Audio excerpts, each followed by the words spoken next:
Bruno, na tentativa de manutenção desse mito de cidade modelo, né, Curitiba se torna muitas vezes uma cidade excludente. Certeza. Com um plano, com um sistema que cada vez afasta mais a população pobre do centro da cidade e leva para as periferias, né? Como que um governo pessoal conseguiria reverter esse quadro? Há muitas políticas que devem ser feitas. Claro, o planejamento tradicional das cidades, ele é feito para uma cidade desigual. Ele é feito para agudizar a desigualdade.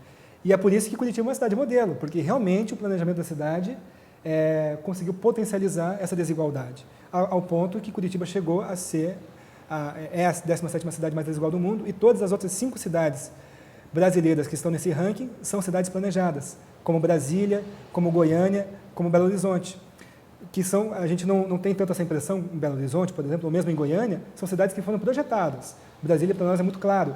E veja como a desigualdade é forte em Brasília. Quando uma pessoa pode, quem visitar Brasília, quem puder conhecer Brasília, vai ver. É gravíssima a desigualdade que existe entre o centro do projeto piloto e toda a sua periferia muito empobrecida.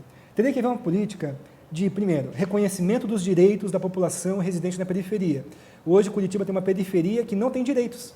Há muitos problemas de regularização fundiária, as pessoas moram em terrenos que não pertencem a elas, que não são reconhecidos pela lei como pertencentes a elas, elas são vulneráveis à ação de empreiteiras, de construtoras, e até mesmo a prefeitura, quando ela quer desapropriar uma área, vai lá e expulsa as pessoas. Tem que haver regularização fundiária e reconhecimento dos direitos das pessoas, na região da periferia, em toda a cidade, onde existe a demanda por regularização fundiária. Teria que haver uma política habitacional mais séria.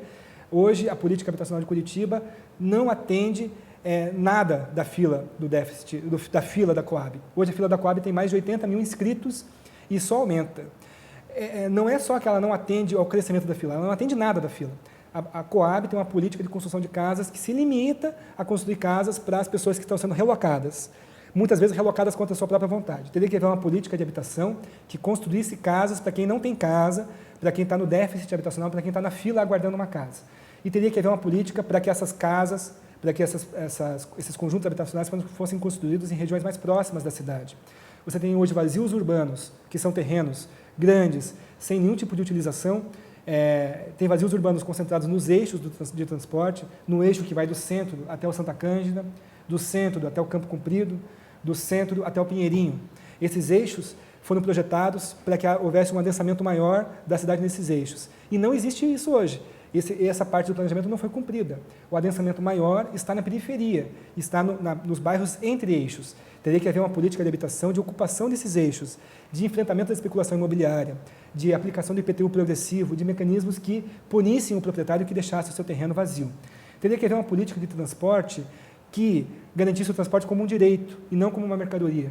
Teria que ter uma política de saúde que garantisse o direito à especialidade na saúde, garantisse o direito ao tratamento detalhado das suas condições de saúde. Hoje, você tem um atendimento básico, mas quando você precisa de uma cirurgia, de um atendimento especializado, você tem uma fila imensa para fazer qualquer tipo de procedimento desse tipo. E o que a pessoa faz? Contrata um plano de saúde, contrata particular, porque não vai ficar esperando, às vezes tem uma emergência.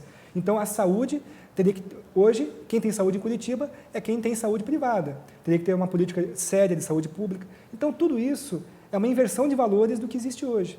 Hoje, a política de Curitiba busca preservar a administração sem grandes sobressaltos. Deixa tudo como está para que não pareça, para que não tenha nenhum tipo de enfrentamento que crie uma grande oposição, uma grande crítica à cidade por parte dos cartéis, das máfias, dos setores que controlam todas essas políticas. Então, certamente a nossa política, a nossa gestão seria muito criticada pelos empresários do transporte, pelos latifundiários, pelos empresários da própria saúde, seríamos criticados.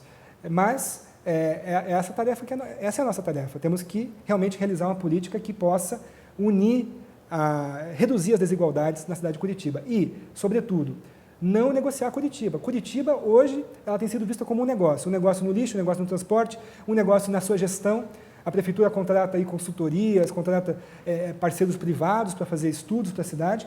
Isso tudo tem sido privatizado, quer dizer, teria que haver a cidade tem que ser vista como o espaço da nossa convivência, o espaço do encontro, ter a criação de mais espaços públicos, enfim, a cidade tem que ser, é preciso desprivatizar a cidade de Curitiba. Hoje, a cidade de Curitiba é extremamente privatizada e é isso que, na minha opinião, seria um enfrentamento central para reduzir as desigualdades. Ainda nesse tema da desigualdade, a Prefeitura enfrentou aí recentemente polêmica com a questão da população de rua, né? Fechando ou diminuindo vagas de alguns albergues aqui no centro da cidade, claro, para tentar também, né, deixar essa população um pouco mais afastada do centro. Qual que seria a política aí para a população de rua? Os albergues, essas políticas de transição, esses espaços transitórios da população de rua, têm que ser mantidos e fortalecidos, têm que ser ampliados. É preciso haver um sistema, um programa que garantisse habitação para essas pessoas.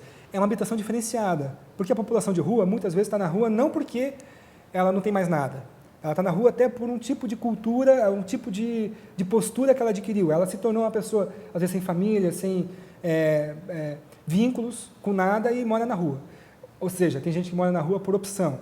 Claro que isso tem que ser visto com muita cautela, porque sempre há um elemento social associado, sempre há uma depressão econômica, uma depressão familiar, uma depressão individual que está envolvida com essa condição de rua. Então, é preciso que haja um programa de habitação para que essas pessoas tenham onde dormir, onde ficar, embora não seja a mesma política de uma casa, de moradia, como uma pessoa que não é uma pessoa de rua, ou seja, uma política voltada para essa população, e deveria ter um tipo de assistência social que, de fato, pudesse encontrar as causas e as soluções para aquela condição dela. A nossa sensação é que ninguém deveria morar na rua, ninguém deveria ser uma pessoa de rua. Então, certamente, haveria um esforço para que todo mundo pudesse sair da rua. Essa é a nossa política. O que a pessoa precisa para ela sair da rua? Vamos oferecer isso para ela. Naquela margem que existe de pessoas que não querem sair da rua, temos que ter uma política que atenda às suas necessidades. Como existe hoje o restaurante popular, os albergues, isso não tem que ser ampliado, tem que ser fortalecido para que a gente possa atender essas pessoas nesse momento tão emergencial que é quando a pessoa está na rua. Educação. O único problema de Curitiba é a falta de vagas em creches? Não. Certamente, a falta de vagas de creches é um problema gravíssimo que tem que ser enfrentado. A Prefeitura considera que a vaga em creche não é um direito, não é uma obrigação da Prefeitura, porque a obrigação está na educação fundamental e a creche não é uma educação fundamental. Deveria ter a política de creches para atender a mulher trabalhadora, o homem trabalhador, a família trabalhadora que precisa daquela vaga para poder trabalhar com tranquilidade sem ter que ser extorquido por uma creche privada. Eu vejo que a educação municipal poderia ser muito mais explorada. Além da educação básica ser melhorada, ser qualificada, essa educação básica, com melhores condições de trabalho e mais elementos na educação básica, municipal, que vai de 1ª a 4ª série, eu acho que a Prefeitura poderia explorar outros níveis de educação. A gente tem um exemplo no município de Santo André, por exemplo, que tem uma universidade municipal, mantida pelo município, é uma política diferenciada, mas é uma universidade pública. Então, eu vejo que poderíamos explorar outros ramos, outros elementos de educação, a educação profissionalizante, e também eu vejo que a educação é uma sociedade mais solidária, né? Hoje, não existe nenhum tipo de política para fortalecer laços de solidariedade na sociedade.